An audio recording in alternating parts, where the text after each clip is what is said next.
बड़ी वार्डन, जी हुजूर। तुम जरा पूछ के देखो इनमें से कोई उसकी सेवा का भार लेने को तैयार है।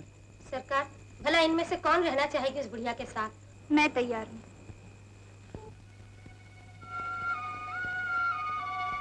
हुजूर जेलर साहब, आप हुक्म दीजिए, मैं रामदेवी की सेवा अच्छी तरह कर सकूंगी। हम तो यहाँ हमारे काम के पीछे जा रहे हैं और वहाँ अस्पताल में कल्याणी पाँव पसारे आराम कर रही है। पता नहीं डॉक्टर ने तुम्हें अस्पताल में क्यों ड्यूटी दी है?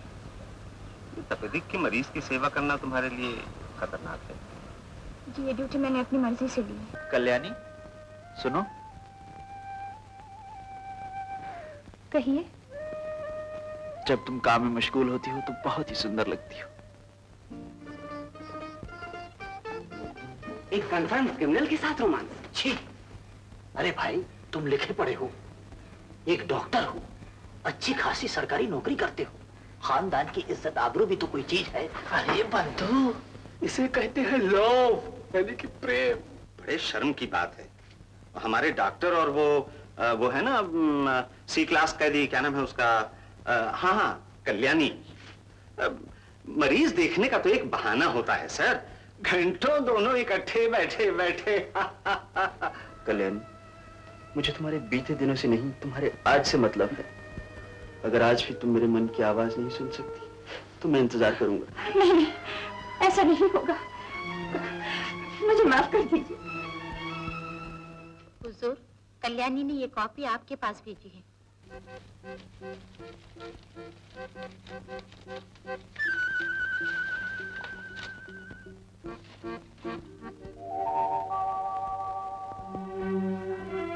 हम दोनों आपसे आशीर्वाद लेने आए।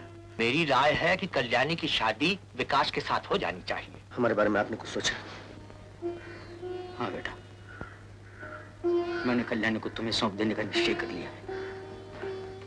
यहाँ से जाने के 2 महीने बाद उसकी एक चिट्ठी आई थी, जिसमें लिखा था कि पुलिस ने तो उसे अब छोड़ दिया है, लेकिन मलेरिया ने जकड़ रखा है। विकास अब लखनऊ में नहीं रहता है, पटना में नौकरी कर ली है और उसने शादी भी कर ली है। जब उस बदमाश छोकरे को घर बुलाकर अपनी लड़की के सामने ही प्रेम भरी कविताएं सुनाया करते थे, तब पूछा था हमसे। तेरे लिए कितना जलील होना पड़ता है मुझे, या तो तू इस घर में से निकल जा या फिर मैं निकल जाता हूँ।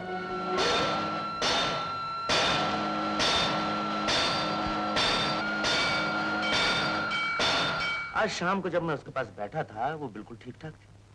इतनी सी देर में ऐसी क्या बात हो गई जिसके लिए उसे आत्महत्या करनी पड़ी? नहीं, आत्महत्या नहीं, हत्या, हत्या, मैंने उनकी हत्या की है, मैंने उनको मार डाला है, आप मुझे छुड़ा दीजिए, मैंने मार डाला है, मैं बंदिनी पिया की, मैं संगिनी हूँ साजन की, मेरा खींचती है आंचल, मेरा खींचती। आज हम बात करेंगे वर्ष 1963 में आई फिल्म बंदिनी की, जिसके निर्देशक हैं बिमल रॉय। इस फिल्म में 3 मुख्य किरदार हैं। नूतन कल्याणी के किरदार में, डॉक्टर देवेंद्र की भूमिका में धर्मेंद्र और विकास बाबू की भूमिका में अशोक कुमार। यह फिल्म स्त्री मन की अनेक गुत्थियों को हमारे सामने रखती है। यूँ तो प्रेम को रिश्तों की परिधि में नहीं समेटा जा सकता, किंतु हमारे जीवन में, हमारे समस्त संबंधों में सबसे गहरा, सबसे प्रभावकारी, या कह सकते हैं कि सबसे परिवर्तनकारी होता है स्त्री पुरुष के बीच प्रेम संबंध।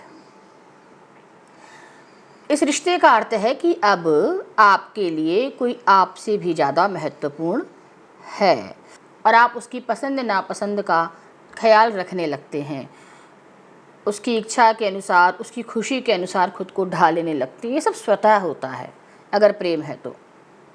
प्रेम में व्यक्ति कुछ हद तक खुद को भुलाकर दूसरे को बनाने में ज़्यादा फोकस होता है, और यही प्रेम है कि हम किसी से इतना प्रेम करते हैं कि हम उसका सिर्फ अच्छा चाहते हैं, उसका सिर्फ भला चाहते हैं, हम उसको ऊपर उठते हुए देखना चाहते हैं। इसीलिए प्रेम करना एक जोखिम उठाना भी है, क्योंकि कई बार ऐसा भी हो सकता है कि आप किसी के लिए बहुत समर्पित हैं, आप किसी को बहुत चाहते हैं, आप उसके लिए सब कुछ त्यागने को, छोड़ने को तैयार हैं, लेकिन सामने वाला आपके जैसा नहीं है, उसकी प्राथमिकताएं आपसे अलग हैं। और ऐसा होता है कि कई बार खुद को मिटाकर, भुलाकर भी आप अकेले रह जाते हैं। तो क्या हम ऐसा माने कि प्रेम करना कोई गुनाह है? नहीं, मुझे लगता है प्रेम एक प्रक्रिया है जो हमें एक बेहतर मनुष्य बनाती है, एक बेहतर इंसान बनाती है। वह असफल रहा या असफल रहा, यह तो अलग बातें हैं। अगर आपके लिए सफलता का पैमाना है कि आपने उस व्यक्ति को पाया या नहीं, तो यह अलग बात है। लेकिन यदि प्रेम है, किसी के प्रति आपको सच्चा प्रेम है, आप किसी को वास्तव में चाहते हैं, तो प्रेम आपको एक बेहतर इंसान बनाता है, आपके भीतर की अनेक विसंगतियों को बाहर निकालता है।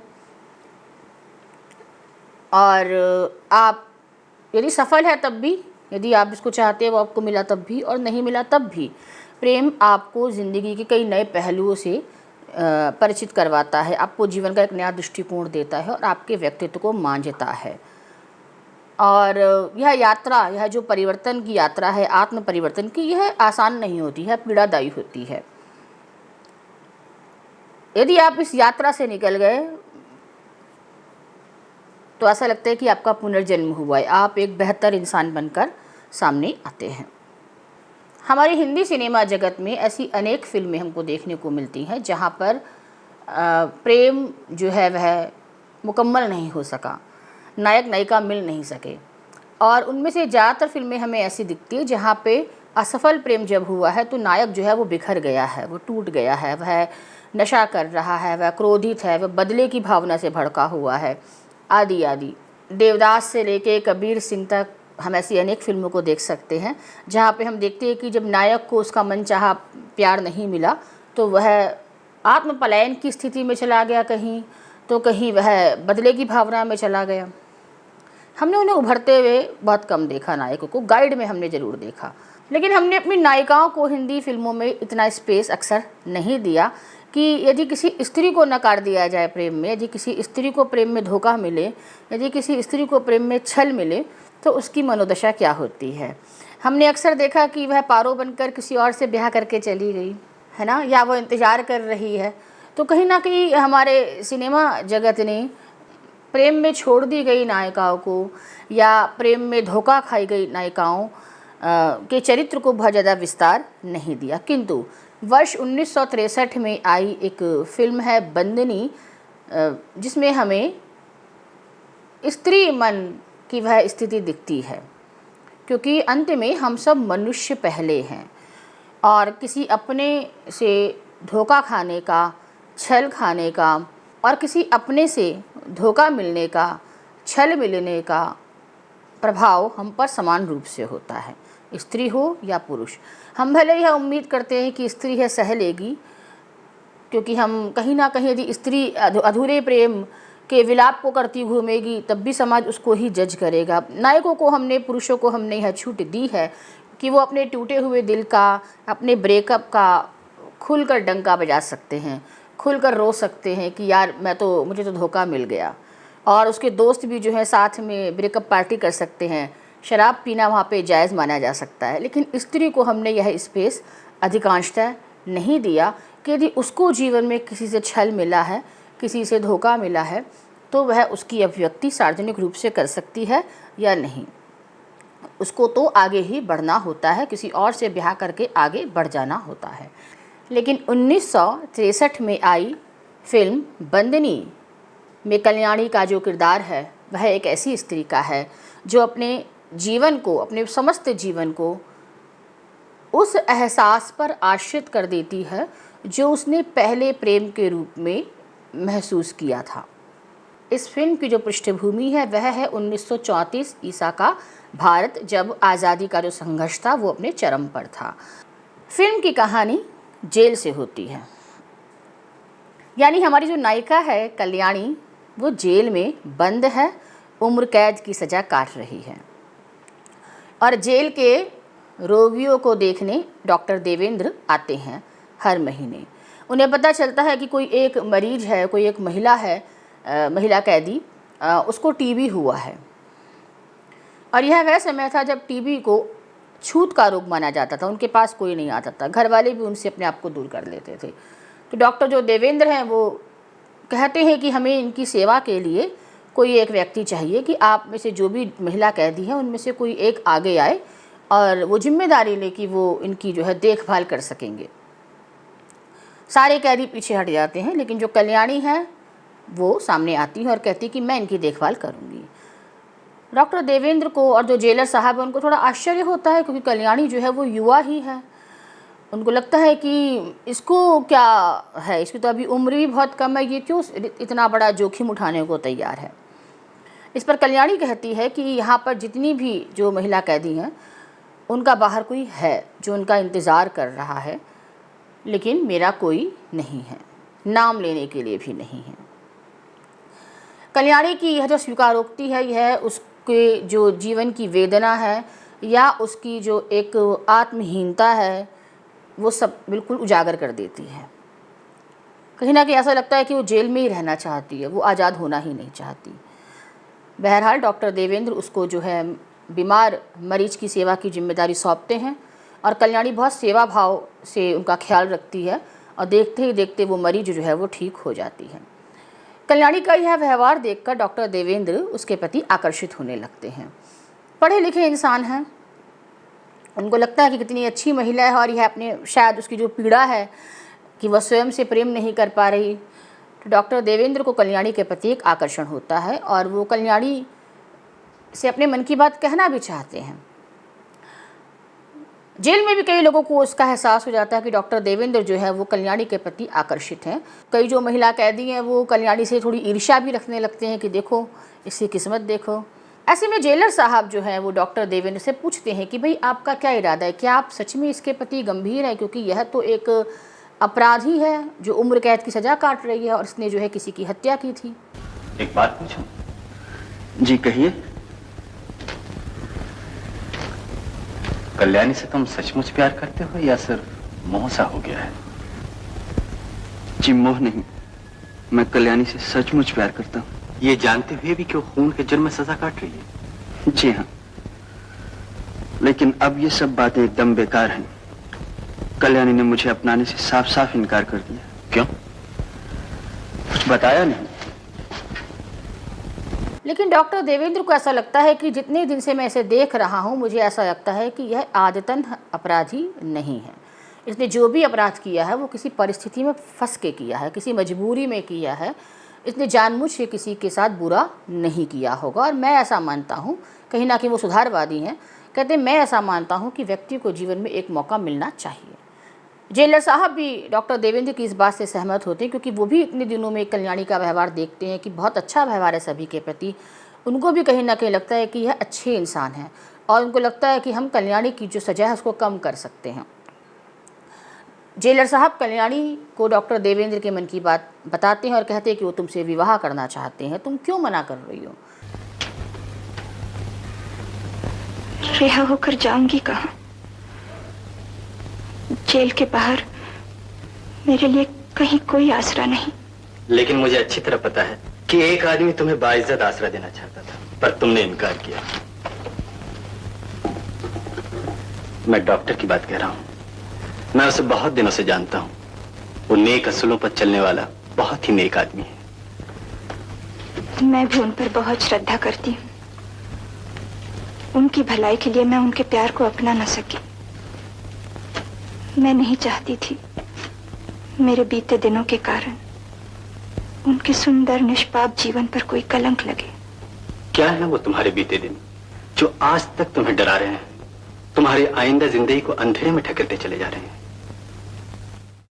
तब कल्याणी जो है उनको अपने अतीत के बारे में बताती है कि वह यहाँ तक कैसे आई, ऐसा क्या हुआ था उसके जीवन में कि कल्याणी को यहाँ आना पड़ा। मेरे पिता बहादुर नगर में पोस्ट मास्टर थे। छोटा सा परिवार था हमारा। माँ, पिताजी,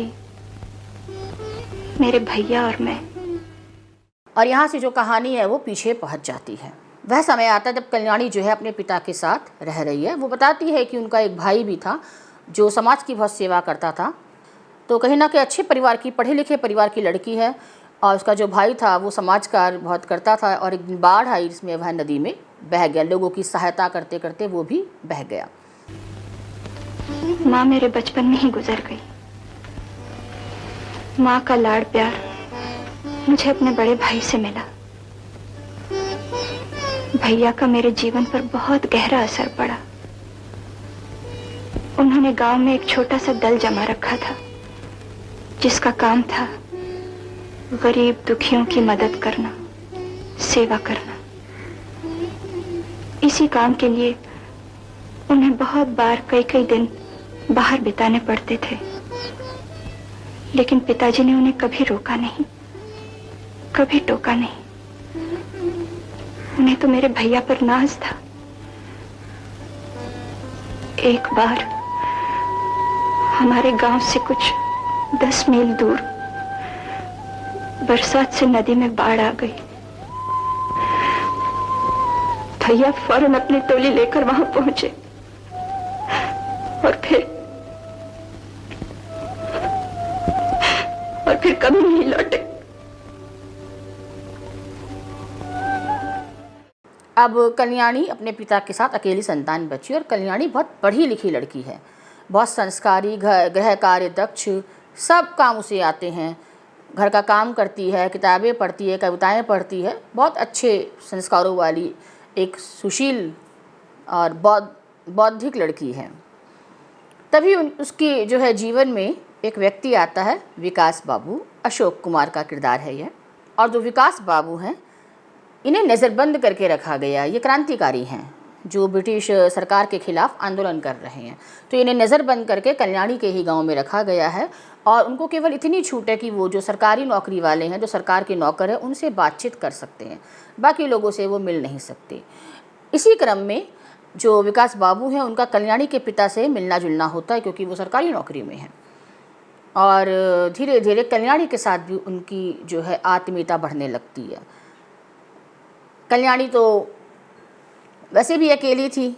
पिता की देखभाल करना, पढ़ना लिखना, घर का काम करना, यही उसका जीवन था। ऐसे में विकास बाबू का जो किरदार आता है, आज़ाद ख्याल वाला, जोशीला व्यक्ति, उत्साह से भरा हुआ, जिसमें देश प्रेम का इतना भाव है, ये सब कहीं ना कहीं कल्याणी को आकर्षित करते हैं और उसके जीवन में पहली बार प्रेम एक दस्तक देता है और उसको लगता है कि वो भी अब जो है शादी करना चाहती है, आगे बढ़ना चाहती है। इस प्रकार से वो विकास बाबू के प्रति आकर्षित है और प्रेम में डूबी हुई है। दोनों में आकर्षण बराबर है, दोनों में प्रेम है।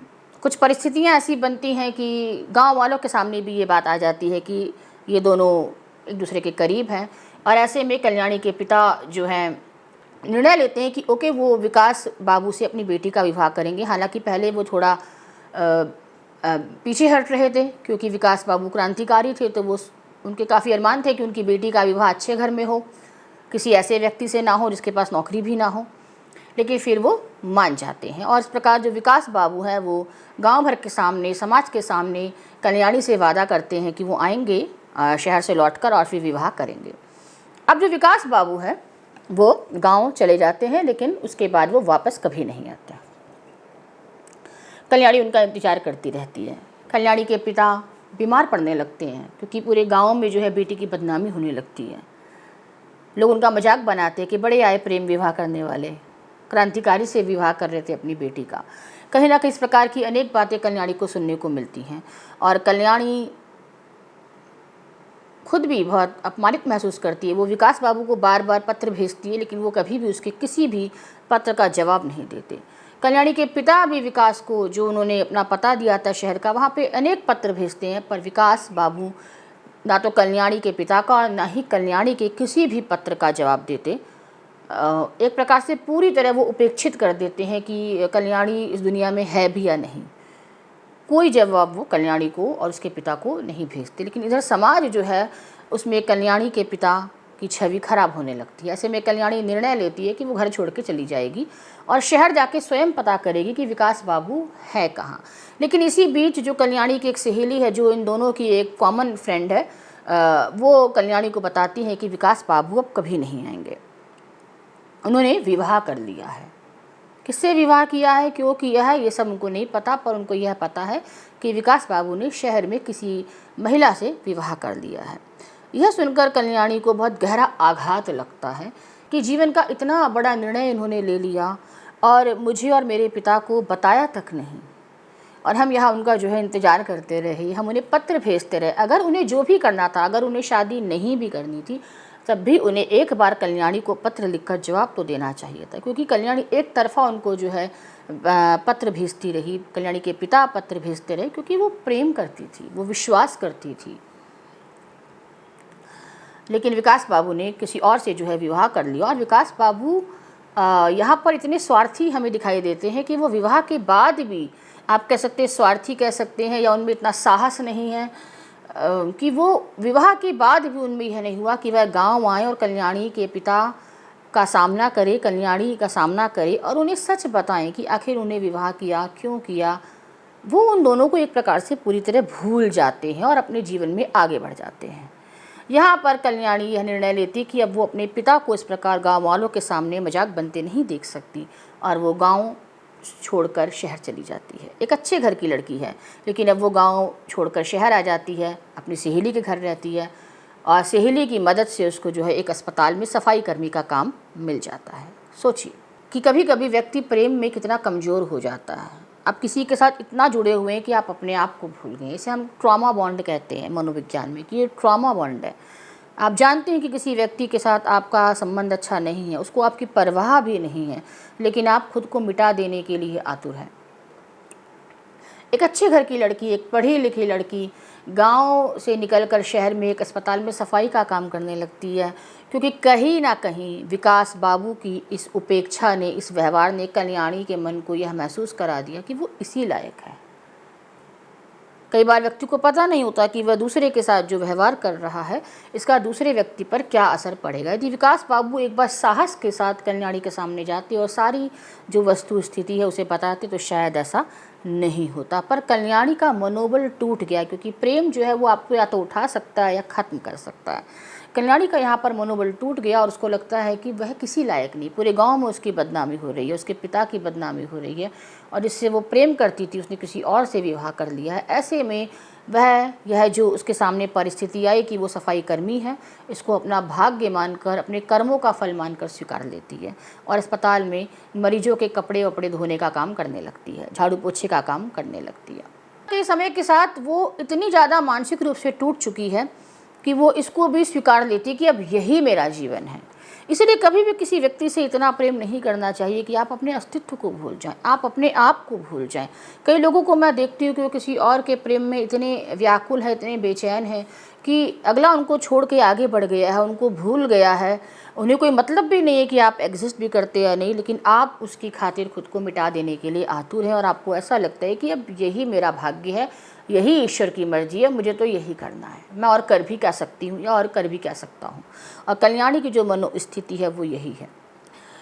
कल्याणी को एक मनोरोगी की देखभाल करने की जिम्मेदारी अस्पताल में दी जाती है, जिसकी मानसिक हालत बहुत ख़राब है और उसकी कोई भी जिम्मेदारी लेने को तैयार नहीं है। वो चिल्लाती है, चीखती है, सामान वगैरह तोड़ती है, लेकिन कल्याणी जो है अब इतनी ज़्यादा सहनशील बन चुकी है कि वो बोलती है मैं इसकी देखभाल करूँगी, और उस मनोरोगी की देखभाल वो करती है, उसका ख्याल रखती है, उसकी गाली खाती है, दुत्कार खाती है।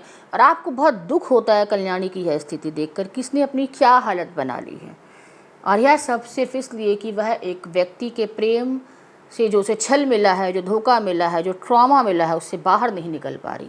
वो उसमें और घुसी जा रही है कि यही मुझे करना है, यही मेरा जीवन है, यही मेरा भाग्य है। उसको खबर मिलती है कि उसको ढूंढते हुए उसके पिता जो है शहर आए हैं और शहर में उनकी एक हादसे में मृत्यु हो गई, या उसको एक आघात पहुंचता है और वह जाती है अपने पिता का अंतिम संस्कार वगैरह करती है, बिल्कुल अंदर से पूरी तरह बिखर जाती है कि अब तो कोई भी नहीं बचा उसका दुनिया में। तो एक व्यक्ति से हुआ प्रेम उसको इस मोड़ तक ले आया है कि वो बिल्कुल अनाथ हो गई है। उसके पिता का जीवन सड़क पर आ गया, लेकिन उस व्यक्ति का कहीं कोई अता पता नहीं है, उस व्यक्ति का कहीं कोई ठिकाना नहीं है कि वो गया कहाँ।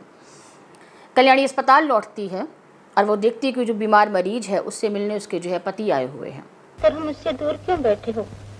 चुप क्यों हो? जवाब दो ना, शायद तुम मुझे प्यार नहीं करते।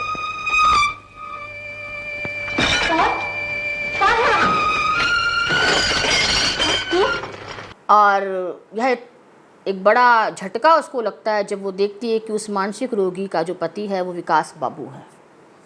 वो दोनों को आलिंगनबद्ध देखती है, गले लगे हुए देखती है और उसको बहुत गहरा आघात पहुंचता है। एक तो अभी अभी अपने पिता को उसने खोया है, एक अच्छे घर की लड़की है और एक अस्पताल में झाड़ू पोछा कर रही है, सफाई कर रही है, सब कुछ प्रेम के कारण, प्रेम में मिले धोखे के कारण। और जिस व्यक्ति से वो प्रेम करती है वो एक मानसिक रोगी का पति है और उस मानसिक रोगी की कई महीने से सेवा वो कर रही है। यह उसके लिए एक बड़ा आघात होता है कि ये मेरे जीवन में क्या हो गया, ये मेरे साथ क्या हुआ, या इस आदमी ने मेरे साथ ऐसा क्यों किया। कुछ भी उसको जो है दिखाई नहीं देता। कहते हैं ना, क्रोध में इंसान अंधा हो जाता है, उसको कुछ भी दिखाई नहीं देता और वह निर्णय लेती है कि मैं अब बदला लूँगी। मेरे जीवन के साथ जो किया गया, मेरे परिवार के साथ जो हुआ, उसका बदला मैं लूँगी। वो बदले की भावना से भर जाती है।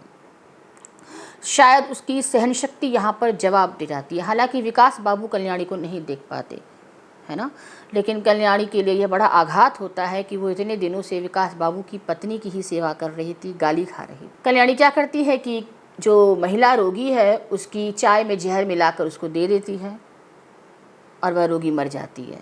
विकास बाबू की पत्नी जो बीमार थी वो मर जाती है और कल्याणी इसके आगे बढ़कर अपना जुर्म भी स्वीकार लेती है। वो चाहती है कि विकास बाबू देखें कि मैंने मारा है। विकास बाबू को जब दिखता है कि कल्याणी यहाँ पर है, तब उन्हें अपनी गलती का एहसास होता है कि ये मैंने क्या किया। मेरी उपेक्षा से इससे एक भली महिला जो थी, एक आदर्शवादी महिला जो थी, एक अच्छे घर की लड़की जो थी, इससे मैंने प्रेम किया, इसकी भावनाओं से छल किया, अपने जीवन में इतना तल्लीन हो गया, अपनी क्रांतिकारी गतिविधियों में इतना तल्लीन हो गया कि मैं भूल गया और आज ये एक अच्छी भली महिला मेरे सामने एक अपराधी बनी खड़ी है। तो भले लोगों को लग रहा है कि यह हत्यारी है, इसने हत्या की है, लेकिन इसका असली अपराधी मैं हूँ। कहीं ना कहीं वो भीतर से ये मानते हैं कि मुझे समय रहते कल्याणी से संपर्क करना चाहिए था। जो कुछ भी आज हुआ है उसके पीछे कहीं ना कहीं मैं जिम्मेदार हूँ, या उनको एहसास होता है। लेकिन पुरुष मन जो है वो अक्सर ऐसा ही होता है, वो स्वार्थी होता है, वह आत्म केंद्रित होता है। कल्याणी तो अपना सब कुछ समर्पित करके इनके प्रेम में मोहित है विकास बाबू की, अपने आप को भूल गई है, अपने परिवार को भूल गई है, अपने आत्मसम्मान को भूल गई है, अपने जीवन के उद्देश्य को भूल गई है, यहाँ तक कि सफाई का काम कर रही है किसी बीमार रोगी का, इतना अपने आप को भूल बैठी है। लेकिन वह व्यक्ति, उसके लिए यह प्रेम प्राथमिकता ही नहीं है। वह तो अभी भी देश की गतिविधियों में लगा है और आज़ादी की लड़ाई, उसको इतनी भी फुर्सत नहीं मिली कि अपना जो संघर्ष आज़ादी का चल रहा है उसमें से समय निकाल कर वो एक पत्र कल्याणी को भेज दे या कल्याणी के पिता को भेज दे और उनको बोले कि आप अपने जीवन में आगे बढ़ जाइए, मेरा इंतज़ार मत कीजिए। तो विकास बाबू को अपनी गलती का एहसास यहाँ पर होता है, लेकिन अब बहुत देर हो चुकी है, क्योंकि कल्याणी जो है वह अब हत्या की अपराधी बन चुकी है। और विकास बाबू उसे बचाने का प्रयास करते हैं क्योंकि उन्हें एहसास है अपनी गलती का, पर कल्याणी सबके सामने स्वीकारती है कि मैंने ही मारा है और जेल की सज़ा काटने के लिए तैयार हो जाती है। उसको लगता है कि अब मुझे जी के करना भी क्या है, मैंने सब कुछ तो खो ही दिया है, अब बेहतर है कि मैं जेल चली जाऊं या मुझे फांसी हो जाए। फांसी तो उसे होती नहीं है, उम्र कैद की सज़ा उसको हो जाती है। जब जेलर साहब को कल्याणी की यह पूरी दास्तां पता चलती है, अतीत की यह पूरी घटना पता चलती है, तो वो कल्याणी से बहुत प्रभावित होते हैं। कि अपराध करते वक्त मुझे ब्रेन फीवर था और मैं अपने होश में नहीं थी, इसलिए जज साहब ने मुझे 8 साल सख्त कैद की सजा दी। विकास बाबू ने मुझसे मिलने की 2-1 बार कोशिश की, लेकिन मैं क्या मुंह लेकर उनके सामने जाती। मेरा अपराध उनके अपराध से कहीं बड़ा था। जेलर साहब, यही है मेरे बीते दिनों की कहानी। अब आप ही बताइए, मैं कैसे ये सब भूलकर भविष्य के उजले सपने देखूं? कैसे एक शरीफ आदमी के सुंदर जीवन पर अपनी काली छाया डालूं? जो डॉक्टर देवेंद्र है उनकी माँ को भी यह बुरी बात बताते हैं और डॉक्टर देवेंद्र की माँ कल्याणी के प्रति बहुत भावुक हो जाती है। उनको लगता है कि मुझे इस लड़की को अपने घर की जो है बहू बनाना है, ये बहुत अच्छी लड़की है और उसने जो है बहुत दुख देखे हैं और मैं इसके जीवन में अब एक माँ की भूमिका निभाने के लिए तैयार हूँ। वो उसे अपनाना चाहती हैं। यानी डॉक्टर देवेंद्र और डॉक्टर देवेंद्र की माँ कल्याणी के इस पूरे अतीत को जानने के बाद कल्याणी से और अधिक प्रेम करने लगते हैं, उसका और अधिक सम्मान करने लगते हैं और उन्हें लगता है कि यह हालात की मारी लड़की है। वो दोनों उसके साथ अपने जीवन को जोड़ना चाहते हैं, उसे अपने परिवार का सदस्य बनाना चाहते हैं और कल्याणी को कहीं ना कहीं समझाने का प्रयास करते हैं कि तुम हीन भावना से निकलो, तुम इस भाव से निकलो कि तुम अपराधी हो। सब लोग मिलकर कल्याणी को समझाते हैं और कल्याणी को कहीं ना कहीं मेंटली प्रिपेयर किया जाता है कि तुम डॉक्टर देवेंद्र से विवाह करो और अपने जीवन को एक नई दिशा दो, अपने जीवन की एक नई शुरुआत करो। ज़िंदगी तुम्हें एक दूसरा मौका दे रही है। मैं अक्सर लोगों को कहती हूँ कि ज़िंदगी जो है मौका कभी कभी ही देती है और समझदार इंसान वो है जो उस मौके को पकड़ लेता है। डॉक्टर देवेंद्र का यह जो प्यार था, यह जो साथ था, उनकी माँ का यह जो प्यार था, ये कल्याणी के जीवन में आया एक मौका था जहाँ से वो अपने अतीत को छोड़कर अपने जीवन को एक नई दिशा दे सकती थी, अपने जीवन की एक नई शुरुआत कर सकती थी। पर कल्याणी ने क्या किया? आत्महीनता और आत्मकुंठा और अपराध बोध से अभी तक नहीं निकली थी।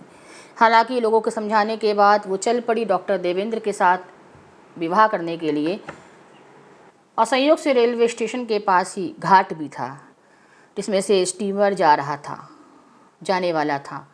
कल्याणी वहाँ पर एक बार फिर अपने अतीत से टकरा जाती है। वो देखती है कि विकास बाबू जो है वो टीबी उनको हो गया है और वो बहुत बीमार हैं।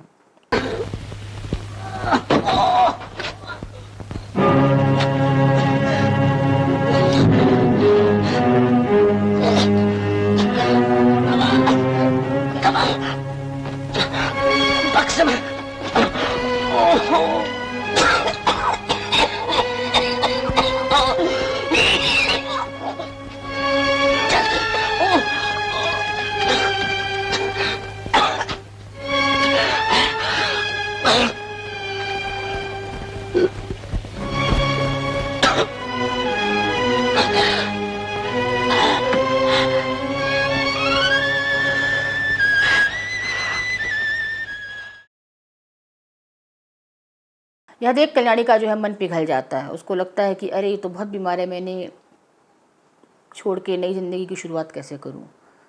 और जो उनका सहयोगी है उससे जब वो बात करती है तो उसे पता चलता है कि विकास बाबू ने जिस मानसिक रोगी महिला से विवाह किया था वो एक ब्रिटिश अधिकारी की बेटी थी और उससे विवाह करना विकास बाबू की क्रांतिकारी गतिविधियों का ही एक हिस्सा था। उनकी मजबूरी थी उससे विवाह करना। यहाँ पर कल्याणी को बड़ा आघात लगता है कि ये क्या हुआ और उसको लगता है कि अब वो जो कुछ भी जीवन में हुआ है उसका पश्चाताप करेगी और वो विकास बाबू की सेवा करेगी। और इस प्रकार जो कल्याणी है वो रेल का जो टिकट है वो छोड़ देती है और विकास बाबू के साथ स्टीमर पर सवार हो जाती है उनकी देखभाल करने के लिए। वो जानती है कि विकास बाबू बहुत बीमार हैं। वो जानती है कि विकास बाबू के लिए कल्याणी कभी भी प्राथमिकता नहीं रही, फिर भी वो ऐसा करती है। और कल्याणी का यह निर्णय आपको हैरानगी में डाल देता है कि ज़िंदगी उसको एक मौका दे रही है कि वो अपने उस कड़वे अतीत को छोड़ सके। एक उसको प्यार हुआ किसी व्यक्ति से जिस भावना के लिए उसने अपना पूरा जीवन दांव पे लगा दिया। पिता को खो दिया, परिवार को खो दिया, सम्मान को खो दिया, जेल तक चली गई, हत्या तक कर दी। और आज जब ज़िंदगी उसको एक मौका दे रही है, डॉक्टर देवेंद्र जैसा एक पढ़ा लिखा समझदार जीवन साथी दे रही है, उनकी इतनी अच्छी माँ दे रही है, एक इज्जतदार परिवार का हिस्सा बनने का मौका उसके सामने है, अपनी ज़िंदगी को फिर से शुरू करने का मौका उसके सामने है, तब भी कल्याणी एक बार फिर से उसी विकास बाबू के पास लौट जाती है। ऐसा क्यों करती है वो? कई बार व्यक्ति अपनी मनोभावनाओं में उलझ के रह जाता है, अपनी हीन भावनाओं में उलझ के रह जाता है। मैं अक्सर ऐसा मानती हूँ कि हम उसी प्रेम को स्वीकार करते हैं जिसके लायक हम स्वयं को मानते हैं, जब हमको लगता है कि हम इसके लायक हैं। कई बार हम अच्छे लोगों को इसलिए छोड़ देते हैं क्योंकि हमको लगता है कि हम उनके लायक नहीं हैं। कल्याणी के अंदर कहीं ना कहीं एक हीन भावना आ चुकी थी, कहीं ना कहीं एक अपराध बोध आ चुका था। उसको डॉक्टर देवेंद्र को देखकर, उनका परिवार देख के लगता था कि मैं इनके लायक नहीं हूँ। ये एक संपन्न परिवार है, एक प्रतिष्ठित परिवार है, एक इज्जतदार लोग हैं, और मैं तो अपराधी हूँ। और कहीं ना कहीं विकास बाबू का ये जो बिखरा हुआ जीवन था, अस्त व्यस्त जीवन था, उसी में उसे अपने जीवन की सार्थकता नज़र आती थी। उसको लगता था कि मैं यहीं पर सेफ हूँ, मुझे इन्हीं का ख्याल रखना चाहिए। कहीं ना कहीं कल्याणी ने अपने जीवन को, अपनी नियति को यही मान लिया था कि मैं दूसरों की सेवा करने के लिए ही बनी हूँ। चाहे वो जेल में रही, चाहे वो अस्पताल में रही, और चाहे अब वो इन बीमार विकास बाबू की सेवा करना चाहती है। तो यह आपको बड़ा झकझोर देता है उसका यह व्यक्तित्व कि वह उसमें क्रोध भी है, उसमें ईर्ष्या भी है, उसमें कुंठा भी है, उसमें आत्महीनता भी है। उसमें कहीं भी हमें जो कल्याणी का चरित्र दिखता है वो सबके प्रति दया भाव रख रही है, सबके प्रति प्रेम भाव रख रही है, वो सबको समझ रही है, लेकिन कहीं भी वो अपने आप से प्रेम नहीं कर पा रही। यह भी दिखाई देता है कि कल्याणी के जिन गुणों को सब देख पा रहे हैं उन्हें कल्याणी खुद नहीं देख पा रही। तो कभी कभी व्यक्ति जो है प्रेम में इतना अंधा हो जाता है, इतना असहाय हो जाता है हम कह सकते हैं, या कोई व्यक्ति हमें ऐसा बना देता है छोड़कर, धोखा देकर, छल कर कर, तो कहीं ना कहीं कल्याणी के अंदर हमें यह भाव दिखाई देता है कि वो अपने आप को भूल चुकी है, अपने जीवन को भूल चुकी है, और वो बंदिनी है। वह किसकी बंदिनी है? वह अपने मन की बंदिनी है। वो अपने मन के आगे हार चुकी है, वो अपने मन को नियंत्रित नहीं कर पा रही, वो एक आत्मग्लानि में जी रही है। और यह आत्मग्लानि ही उसे कभी गांव से शहर ले आती है, कभी अस्पताल की सेविका बना देती है, कभी हत्या करवा देती है, जेल भिजवा देती है, और अंततः वह एक बार फिर अपने उसी अतीत की ओर लौट जाती है जहाँ से उसे पहले भी कुछ नहीं मिला और आगे भी शायद ही कुछ मिले। लेकिन कहीं ना कहीं वो उस अतीत को ही चुनती है, उस उम्मीदों से भरे भविष्य को नहीं चुनती। तो यह फिल्म आपके सामने स्त्री मन की, या आप कह सकते हैं मानव मन की अनेक गुत्थियों को, अनेक कुंठाओं को आपके सामने रखती है कि कई बार व्यक्ति स्वयं अपना सबसे बड़ा अहित करता है। वह अपने जीवन में आए अच्छे लोगों को, अच्छे मौक़ों को महज इसलिए छोड़ देता है क्योंकि उसको लगता है कि वो उनके लायक नहीं है। अपनी कुछ कमियों को ही वह देखता रहता है, अपने गुणों को नहीं देख पाता। कल्याणी का यह चरित्र आपके सामने एक ऐसे व्यक्ति को रखता है जो हम में से सभी कभी ना कभी जीवन में ऐसे दौर से गुजरते हैं। इसलिए यह फिल्म आपको झकझोर देती है और आपको सोचने के लिए विवश करती है कि कभी भी अपनी भावनाओं को, अपने मन को किसी एक व्यक्ति पर, किसी एक रिश्ते पर या किसी एक परिस्थिति पर इतना आश्रित मत कीजिए कि आप अपने स्व को भूल जाएं कि आप कौन हैं या आपका अस्तित्व क्या है। आपने किसी से प्रेम किया है, किसी के प्रति आपके मन में बहुत लगाव है, बहुत आदर है, बहुत सम्मान है, बावजूद इसके आप अपने आप को कभी भी मिटाइए मत। अगर वह व्यक्ति आपके जीवन में है तो बहुत अच्छा, नहीं है तो बहुत अच्छा, लेकिन आपका कर्तव्य है कि आप अपने जीवन को एक बेहतर दिशा दें। तो इस प्रकार बंदिनी जो फिल्म है यह कल्याणी के चरित्र को दिखाती है जो अपने मन की बंदिनी है, अपने मन की ही कैद में है। और कहीं ना कहीं ऐसा कई हम सभी के जीवन में होता है कि जब हमारा जो मन है वो भावनाओं की कैद में चला जाता है। एक बहुत ही खूबसूरत फिल्म है जो मानव मन की अनेक गुत्थियों को, अनेक उलझनों को हमारे सामने बहुत खूबसूरती से, बहुत यथार्थपूर्ण तरीके से रखती है और हमें सोचने पर मजबूर करती है। आप भी इस फिल्म को देखिए। बहुत बहुत धन्यवाद।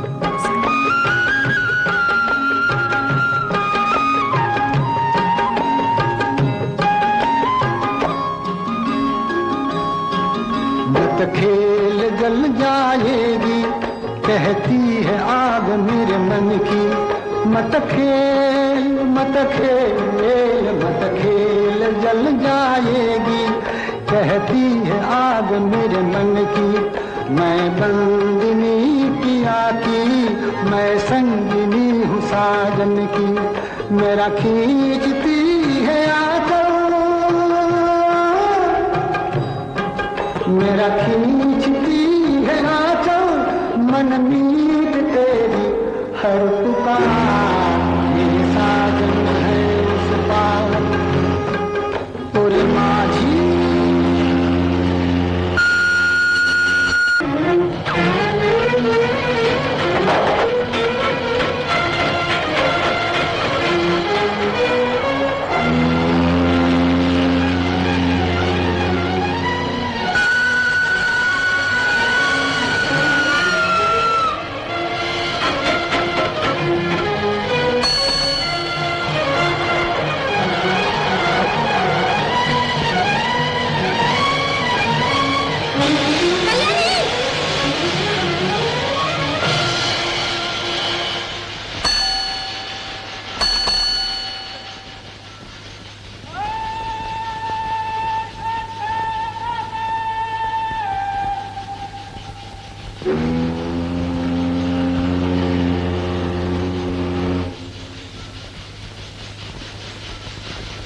मैं बंदिनी पिया की, मैं संगिनी हूँ साजन की, मेरा खींचती है आंचल, मेरा खींचती है आंचल, मन मीत तेरी हर पुकार।